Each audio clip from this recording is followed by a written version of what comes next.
Good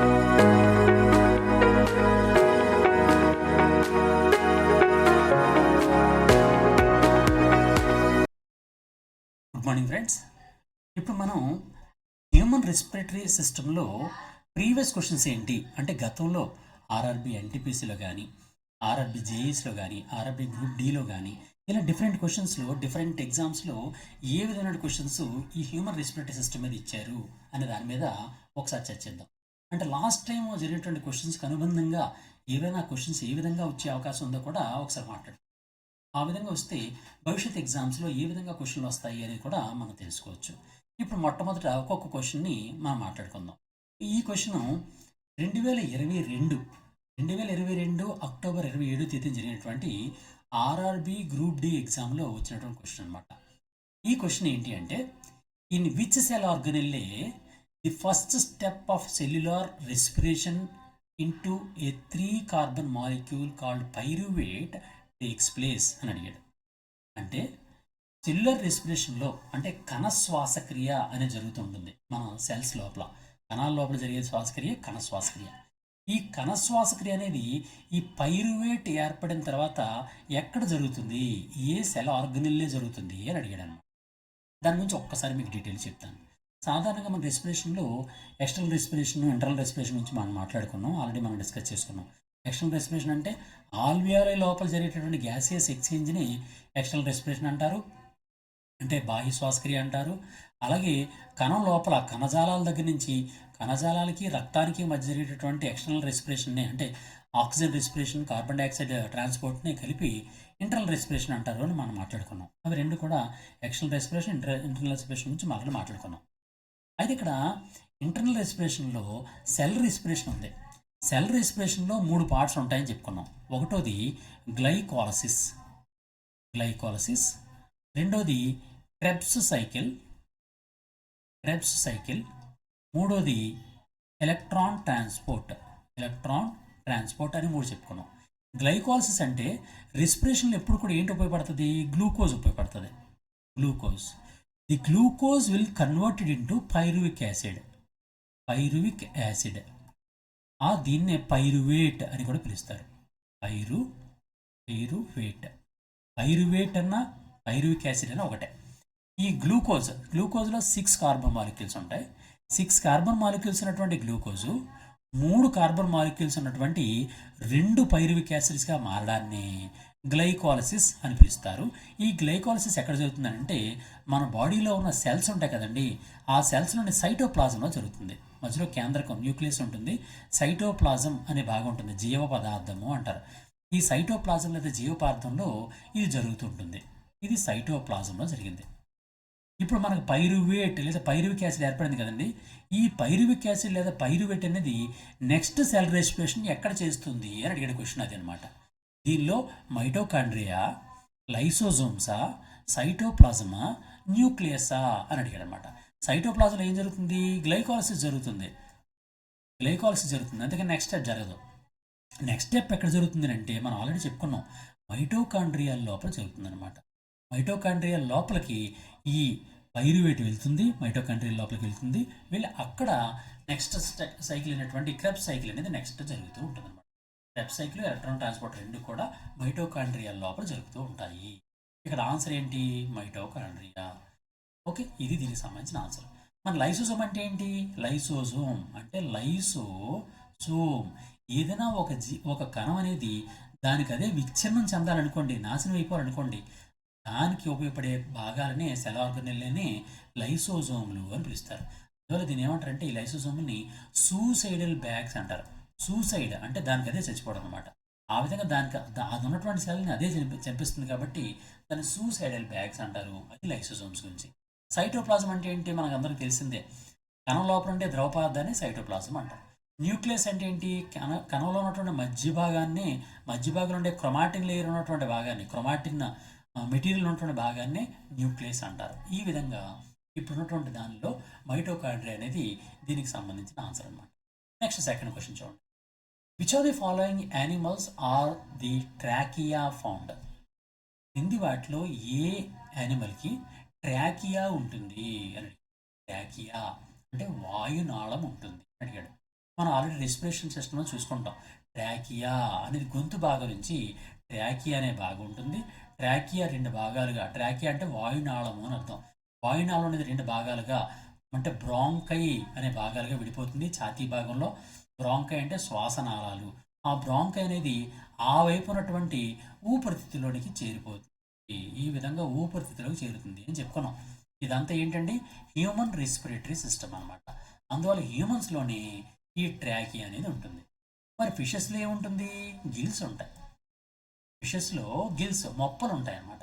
ఎర్త్వామ్స్లో ఏముంటుంది? ఎర్త్వామ్లో respiratory part skin జరిగే శ్వాసక్రియని ఏమంటాం? క్యుటేనియస్ రెస్పిరేషన్ అంటారు. Cutaneous respiration. అలాగే కాక్రోచ్ అంటే ఇన్సెక్ట్. కాక్రోచ్ కానీ బుద్ధింక కాక్రోచ్ కానీ మస్కిటో అంటే దోమ కానీ ఈగ కానీ ఇవన్నీ ఇన్సెక్ట్లు. ఆ ఇన్సెక్ట్స్లో జరిగేటటువంటి సిస్టమ్ ఏంటి? Tracheal system. ట్రాకియల్ అంటే వాయునాళ వ్యవస్థ అనేది ప్రత్యేకమైన వ్యవస్థ ఉంటుంది. కేవలం ఈ ట్రాకియా ఉన్నది ఎక్కడ అంటే ట్రాకియా అనేది ఏంటి అంటే ప్రత్యేకంగా వాయునాళం అని అర్థం అనమాట. ఈ వాయునాళం మాత్రం కేవలం హ్యూమన్ బీయింగ్స్లోనే ఉంటుంది. ట్రాకియల్ సిస్టమ్ ఎవరిలో ఉంటుంది అంటే కాక్రోచ్ అనమాట. ట్రాకియల్ సిస్టమ్ ఎవరిలో ఉంటుందంటే కాక్రోచ్. కానీ ట్రాకియా ఎవరిలో ఉంటుందంటే హ్యూమన్ బీయింగ్. దాన్ని బట్టి మన ఆన్సర్ రాసుకోవాలి. నెక్స్ట్ థర్డ్ క్వశ్చన్ చూడండి. What is the role of cilia in the respiratory tract? Respiratory ట్రాక్లో సీలియా ఉంటుంది. ఫర్ ఎగ్జాంపుల్ మన హ్యూమన్ బీయింగ్స్లో ఇలా ముక్కు ఇలా ఉందనుకోండి, ఇలా ముక్కు లోపల నాసికా కుహరం ఉంటుంది. ఇలా నాసికా కుహరం. ఈ నాసికా కుహరంలో మ్యూకస్ గ్లాండ్స్ ఉంటాయి అండ్ తల వెంట్రుకల వంటి భాగాలు ఉంటాయి. ఈ వెంట్రుకలన్నింటిని ఏమంటాం? సీలియా అంటాం. ఈ సీలియా లోపల భాగంలో కూడా ఉంటాయి అన్నమాట. సన్నగా ఉన్నటువంటి చిన్న సీలియా ఉంటాయి. ఆ సీలియా ఏం చేస్తాయి అనే క్వశ్చన్ అడిగాడు అనమాట. ఏం చేస్తాయి ఒకసారి ఆప్షన్స్ చూద్దాం. They help to mix all the gases in inhaled and exhaled air. అంటే బయటకు వస్తున్నటువంటి గాలి లోపలికి వెళ్తున్న గాలిని మిక్స్ చేయడం పనికి వస్తాయి అన్నాడు. అది తప్పు. ఎందుకంటే లోపలికి వెళ్ళే ఎయిర్ ఒకసారి వస్తుంది, బయటకు వస్తున్న గాలి ఇంకోసారి వస్తుంది. రెండింటిని మిక్స్ చేయాల్సిన అవసరం లేదు కదా, అందులో అది కాదు. నెక్స్ట్ రెండోది, cilia sweep mucus from the lungs and airway towards the nose. ఈ సీలియా ఏం చేస్తుందంటే మ్యూకస్ ఏదైతే ఉందో ఆ మ్యూకస్ అని క్లియర్ చేస్తుంది లంగ్స్లో అన్నాడు. అది కూడా wrong. Cilia cells produce secretions to trap bacteria and viruses. ఈ సీలియా అనేవి ఏం చేస్తాయంటే బ్యాక్టీరియాలు వైరస్ని ట్రాప్ చేయడానికి సెక్రిషన్లో సెక్రెట్ చేస్తాయి అన్నాడు. కూడా తప్పే. Dust particles in the inhaled air stick to the cilia. అది కరెక్ట్ అనమాట. అంటే ఇప్పుడు ఏదైతే సీలియా ఉన్నాయో ఆ సీలియా ఏం చేస్తుంది, మన గాలి ద్వారా వెళ్తున్నటువంటి డస్ట్ పార్టికల్స్ ఉంటాయి కదా, ఆ డస్ట్ పార్టికల్స్ మన రెస్పిరేటరీ సిస్టమ్లో వెళ్ళిపోకుండా ఆపడానికి ఉపయోగపడుతూ ఉంటాయి. అందువలన ఇది answer. Fourth one answer. Okay, ఇది దీనికి సంబంధించిన ఆన్సర్. నెక్స్ట్ క్వశ్చన్ చూడండి. What is aerobic respiration? Aerobic respiration అంటే వాయు సహిత శ్వాసక్రియ అని అర్థం అన్నమాట. వాయు సహిత శ్వాసక్రియ. ఏరోబిక్ రెస్పిరేషన్ అంటే అవాయు శ్వాసక్రియ. ఇక్కడ మన క్వశ్చన్ ఏమి ఇచ్చాడంటే ఏరోబిక్ రెస్పిరేషన్ గురించి ఇచ్చాడు. ఏరోబిక్ రెస్పిరేషన్ అంటే వాయు సహిత శ్వాసక్రియ. ఈ క్వశ్చన్ ఏమి ఇచ్చాడంటే ఎప్పుడు ఇచ్చాడంటే 2019 మే 23వ తేదీన జరిగినటువంటి ఆర్ఆర్బి జేఈ ఎగ్జామ్లో అడిగాడు అనమాట. ఏంటి ఆ క్వశ్చన్ అంటే వాట్ ఈజ్ ఏరోబిక్ రెస్పిరేషన్, అసలు ఏరోబిక్ రెస్పిరేషన్ అంటే ఏంటి అని అడిగాడు. అంటే ఏంటో ఒకసారి చూద్దాం. దీనిలో ఆప్షన్స్ ఏంటంటే respiration without molecular oxygen. Molecular oxygen అవసరం లేకుండా రెస్పిరేషన్ చేయడము అంటే శ్వాసక్రియ చేయడము కాదు. ఏరోబిక్ రెస్పిరేషన్ మా సాధారణంగా ఒక ఎక్స్ప్లెనేషన్ ఇస్తాను చూడండి. రెస్పిరేషన్ అనేది 2 రకాలు జరుగుతుంది. అంటే సెల్ రెస్పిరేషన్. ఆ సెల్ రెస్పిరేషన్ 2 రకాలు ఏంటంటే ఒకటి aerobic respiration, 2 anaerobic respiration. Aerobic respiration తెలుగులో ఏమంటామంటే వాయు సహిత శ్వాసక్రియ అంటారు. ఎనరోబిక్ రెస్పిరేషన్ అంటే వాయు రహిత శ్వాసక్రియ అంటారు. వాయువు ఉన్నప్పుడు అంటే ఆక్సిజన్ ఉన్నప్పుడు జరిగే శ్వాసక్రియని ఏరోబిక్ రెస్పిరేషన్ అంటారు. ఆక్సిజన్ ఉండాలి. ఎనరోబిక్ రెస్పిరేషన్ అంటే ఆక్సిజన్ లేదా ఎయిర్ అవసరం లేకుండా జరిగే శ్వాసక్రియ ఎనరోబిక్ రెస్పిరేషన్. ఓకే, ఇప్పుడు ఆన్సర్లోకి రండి, ఆప్షన్స్లోకి రండి. రెస్పిరేషన్ వితౌట్ మాలిక్యులర్ ఆక్సిజన్ అన్నాడు, అంటే ఆక్సిజన్ లేకుండా అన్నాడు. అందువల్ల ఏరోబిక్ రెస్పిరేషన్ అనేది ఆక్సిజన్ ఉండాలి కాబట్టి ఈ ఆప్షన్ కాదన్నమాట. రెండోది respiration in the presence of oxygen. Oxygen సమక్షంలో జరిగే శ్వాసక్రియ కరెక్ట్ అయింది. రెస్పిరేషన్ త్రూ స్కిన్ కాదు, అంటే చర్మం ద్వారా జరిగే శ్వాసక్రియ క్యూటేనియస్ రెస్పిరేషన్ ఇది కాదు. రెస్పిరేషన్ త్రూ గిల్స్, మొప్పల ద్వారా, ఇది కూడా కాదు. కేవలం respiration in the presence of oxygen, oxygen సమక్షంలో జరిగే రెస్పిరేషన్ని ఏరోబిక్ రెస్పిరేషన్ అంటారు. కాబట్టి ఆన్సర్ ఏది అంటే second one. Next question, what is the function of alveoli అన్నాడు. ఆల్వియోలై యొక్క ఫంక్షన్ ఏంటి అన్నాడు. మనకు సాధారణంగా తెలుసు, ఊపిరితిత్తుల్లో ట్రాకియా ఉంటుంది. ట్రాకియా నుంచి బ్రాంకై అంటే వాయునాళం నుంచి శ్వాసనాళాలు ఉంటాయి. శ్వాసనాళం అనేది ఊపిరితిత్తులకి ఇలా ప్రవేశిస్తూ ఉంటుంది. ఇలా ఊపిరితిత్తులో ప్రవేశిస్తుంది. ప్రతి శ్వాసనాళం కూడా శ్వాసనాళికలకి చేరిపోతుంది. ప్రతి శ్వాసనాళికలకి చివర ఒక ఆల్వియోలై అనే గది ఉంటుంది. ఇది ఏం పని చేస్తుంది అని అడిగాడు. ఏం పని చేస్తుంది? మన ట్రాకియా ద్వారా గాలి అనేది శ్వాసనాళాలకు వెళ్తుంది. శ్వాసనాళం నుంచి శ్వాసనాళికల్లోకి వెళ్తుంది. శ్వాసనాళికల నుంచి ఆల్వియోలలోకి వెళ్తుంది. ఆల్వియోలలో ఉన్నటువంటి ఆక్సిజన్, ఆల్వియోలలోకి వెళ్ళినటువంటి ఆక్సిజన్ అనేది దాని చుట్టూ ఉండే రక్తంలోనికి ఎక్స్చేంజ్ జరుగుతుంది. రక్తంలో ఉండే కార్బన్ డైఆక్సైడ్ ఆల్వియోలలోకి వస్తుంది. ఈ విధంగా గ్యాసియస్ ఎక్స్చేంజ్ జరుగుతూ ఉంటుంది అన్నమాట. గ్యాస్ అనేది మార్పు చెందుతూ ఉపయోగపడుతూ ఉంటుంది. ఇప్పుడు ఆప్షన్స్ చూద్దాం. ఫస్ట్ది, to aid in absorption of food, ఫుడ్ని శోషించడానికా? కాదు. ఇక్కడ ఫుడ్కి మనకు సంబంధం లేదు, ఎందుకంటే ఇది రెస్పిరేటరీ సిస్టమ్ కాబట్టి ఇది సంబంధం లేదు. నెక్స్ట్, టు ప్యూరిఫై బ్లడ్ని ప్యూరిఫై చేస్తుందా? ప్యూరిఫై చేయడం కాదు. ఇక్కడ ఏం జరుగుతుంది? గ్యాసెస్ని ఎక్స్చేంజ్ చేస్తుంది అంతే, ప్యూరిఫై చేయడం కాదు. అందులో ఇది కూడా ఆన్సర్ కాదు. టు హెల్ప్ డైజెస్ట్ ఫుడ్ని డైజెస్ట్ చేయడానికి, ఇది కూడా కాదు. ఇక్కడ 4వ చూడండి, to provide surface where exchange of gases takes place, gases యొక్క ఎక్స్చేంజ్ జరుగుతుంది అన్నాడు. ఇది కరెక్ట్ అయిన ఆన్సర్ అన్నమాట. ఈ విధంగా గ్యాసెస్ అనేవి మార్పు చేయడానికి ఉపయోగపడుతుంది కాబట్టి గ్యాసియస్ ఎక్స్చేంజ్ చేయడానికి ఉపయోగపడే ఆన్సర్. కాబట్టి 5th వన్కి ఆన్సర్ ఏంటంటే ఫోర్త్ ఆప్షన్. ఈ క్వశ్చన్ 2021 మార్చి 2వ తేదీన జరిగినటువంటి ఆర్ఆర్బి ఎన్టీపీసీ ఎగ్జామ్లో అడగడం జరిగిందన్నమాట. నెక్స్ట్ మరో క్వశ్చన్ చూడండి, when does aerobic respiration takes place? Aerobic respiration అనేది ఎప్పుడు జరుగుతుంది? మనం ఇంతకుముందు చెప్పుకున్నాం. ఏరోబిక్ రెస్పిరేషన్కి ఎనరోబిక్ రెస్పిరేషన్కి మధ్యలో తేడా చెప్తున్నాం.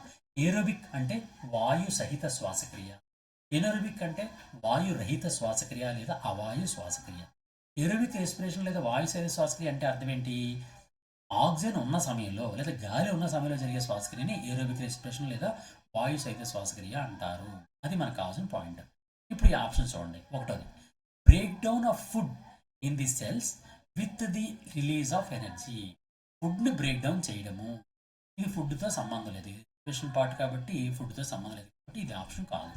2వది, break down of glucose without the use of oxygen, oxygen usage లేకుండా గ్లూకోజ్ని విఘటనం చేయడము అంటే గ్లైకోసిస్ అనమాట. ఇది కూడా కాదు, ఎందుకంటే మనం చెప్తున్నది ఏరోబిక్ రెస్పిరేషన్ గురించి, ఎనరోబిక్ రెస్పిరేషన్ కాదు. అందులో ఈ ఆప్షన్ కూడా కాదు. 3rd one, break down of food without using oxygen, oxygen use చేయకుండా ఆహారాన్ని విఘటనం చెందడము, ఆహారాన్ని విఘటనం చెందించడం కాదు. వితౌట్ ఆక్సిజన్ కాదు కాబట్టి ఇది కూడా ఆప్షన్ కాదు.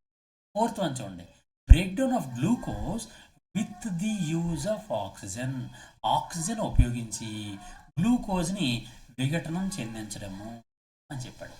గ్లూకోజ్ అనే దాన్ని ఆక్సిజన్ సమక్షంలో విఘటనం చెందించడాన్ని ఏరోబిక్ రెస్పిరేషన్ అంటారు. ఇదే కరెక్ట్ అయినటువంటి ఆన్సర్ అనమాట. ఓకే, నెక్స్ట్ క్వశ్చన్ చూడండి, inflammation of the mucus membrane is called. Inflammation అంటే వాపు, అంటే వాచిపోవడం అనమాట. ఆ వాచిపోవడం ఏది? Mucus membrane. మ్యూకస్ మెంబ్రెయిన్ అనేది వాచిపోవడాన్ని ఏ వ్యాధిని పిలుస్తారు అంటారు. దీనిలో ఫస్ట్గా ఇచ్చాడు బ్రాంకైటిస్. బ్రాంకైటిస్ అనేది ఊపిరితిత్తులకు సంబంధించిన వ్యాధి. ఈ బ్రాంకైటిస్ వ్యాధులని ఊపిరితిత్తుల్లో ఉన్నటువంటి ఆ మ్యూకస్ మెంబ్రెయిన్ అనేది వాచిపోతుంది. అందులో దీనికి సంబంధించిన ఆన్సర్ బ్రాంకైటిస్. హెపటైటిస్ అనేది లివర్కి వచ్చేటటువంటి వ్యాధి. ఐరిటిస్ అనేటటువంటిది ఐరిస్కి వచ్చేది. నెక్స్ట్ గ్యాస్ట్రైటిస్ అనేది కూడా వేరే సంబంధించిన గ్యాస్ట్రిక్ డిసీజ్ అనమాట. అందులో మనకి గుర్తుంచుకోవాల్సిన ఆన్సర్ ఏంటి అంటే బ్రాంకైటిస్ అనమాట. నెక్స్ట్ మరో క్వశ్చన్ చూడండి. అదే ఈ క్వశ్చన్ ఎప్పుడు ఇచ్చాడంటే ఆర్ఆర్బి ఎన్టీపీసీలో 2016లో ఇచ్చాడు. Next, which of the following has the fastest breathing rate అని 2022 సెప్టెంబర్ 8వ తేదీన జరిగినటువంటి ఆర్ఆర్బి గ్రూప్ డి ఎగ్జామ్లో అడిగాడండి. ఆర్ఆర్బి గ్రూప్ డిలో ఏం క్వశ్చన్ అడిగాడండి? Which of the following has the fastest breathing rate అన్నాడు. ఫాస్టెస్ట్ బ్రీతింగ్ రేట్ ఉన్నటువంటి యానిమల్ క్రింది వాటిలో ఏది అన్నాడు. ఫిష్లో బ్రీతింగ్ రేట్ అనేది ఎలా అని చెప్తుంది? కేవలం ఇది గాలిని శ్వాసక్రియ చేయదు, వాటర్ని శ్వాసక్రియ చేస్తుంది. కాబట్టి ఇక్కడ మనం బ్రీతింగ్ రేట్ అని మనం చెప్పలేం. బ్రీతింగ్ రేట్ అంటే ఏంటి? రెస్పిరేటరీ లంగ్స్ అనేవి ఒక నిమిషానికి ఎన్నిసార్లు ఇన్హలేషన్ చేస్తున్నాయి, ఎక్సలేషన్ చేస్తున్నాయి అనే దాన్ని చెప్పడాన్ని బ్రీతింగ్ రేట్ అంటారు. అందువలన హ్యూమన్స్లో లంగ్స్ ఉంటాయి. అంటే హ్యూమన్ బీయింగ్స్లో లంగ్స్ ఉంటాయి కాబట్టి పల్మర్ రెస్పిరేషన్ జరుగుతుంది కాబట్టి బ్రీతింగ్ రేట్ ఉంటుంది. పీజియన్లో కూడా ఉంటుంది, లంగ్సే ఉంటాయి. ఎలిఫెంట్లో కూడా లంగ్సే ఉంటాయి. ఇప్పుడు ఈ మూడింట్లో ఆన్సర్ ఏది అని ఒకసారి చూద్దాం. ఫస్ట్ ఏంటంటే హ్యూమన్స్ మనం చూద్దాం. హ్యూమన్స్లో బ్రీతింగ్ రేట్, హ్యూమన్స్లో మనం ఇంతకుముందు క్లాస్లో చెప్పుకున్నాం. హ్యూమన్స్లో బ్రీతింగ్ రేట్ అనేది ఆరోగ్యవంతమైనటువంటి వ్యక్తి ఒక నిమిషానికి 12 నుంచి 20 సార్లు శ్వాస తీసుకుంటాం. చూడండి, ఆరోగ్యవంతమైనటువంటి వ్యక్తి ఒక నిమిషంలో తీసుకునేటటువంటి శ్వాసక్రియ సంఖ్యని బ్రీతింగ్ రేట్ లేదా శ్వాసక్రియ రేటు అంటారనమాట. ఆ శ్వాసక్రియ రేటు మనుషుల్లో అయితే 12 నుంచి 20 వరకు ఉంటుందన్నమాట. అలాగే పీజియన్ ఉంది కదండి, అంటే పావురం. పీజియన్లో అయితే ఈ రేటు 30 నుంచి 60 సార్లు ఉంటుంది. 30 నుంచి 60 సార్లు శ్వాస తీసుకోవడం ఒక్క నిమిషానికి. అలాగే ఎలిఫెంట్ ఉందనుకోండి, ఎలిఫెంట్ అంటే ఏనుగులు అయితే ఇంచుమించుగా 4 నుంచి 10 సార్లు తీసుకుంటుంది. చూసారండి శ్వాసక్రియ రేట్ ఎలా ఉందో. హ్యూమన్ బీయింగ్స్లో 12 నుంచి 20 సార్లు, పీజియన్ పావురంలో 30 నుంచి 60 సార్లు, ఎలిఫెంట్లో 4 నుంచి 10 సార్లు. ఇప్పుడు క్వశ్చన్ చూడండి, which of the following has the fastest breathing rate? ఎక్కువ సార్లు ఏం జరుగుతుంది ఈ మూడింట్లో? ఇది. అందులో pigeon has highest breathing rate, అంటే ఆన్సర్ 3 అనమాట. Pigeon has the highest breathing. Next question చూడండి. Breathing is harder at high altitudes compare to the sea level cause అని అడిగాడు. అంటే సీ లెవెల్ కన్నా ఎక్కువ ఎత్తుకి, హై ఆల్టిట్యూడ్, ఎత్తైన కొండ ప్రాంతాలకు వెళ్తే మనం గాలి తీసుకోవడం, బ్రీతింగ్ అనేది కష్టమైపోతుంది. ఎందుకు కష్టమవుతుంది అని అడిగాడు. ఎందుకు కష్టమవుతుంది అంటే ఇక్కడ మనం చిన్న ఎక్స్ప్లెయిన్ చేస్తాము. సాధారణంగా ఎర్త్ ఇలా ఉంది కదండి, భూమి భూమి అనేది ఇలా భూమధ్య రేఖ ఉంటుంది.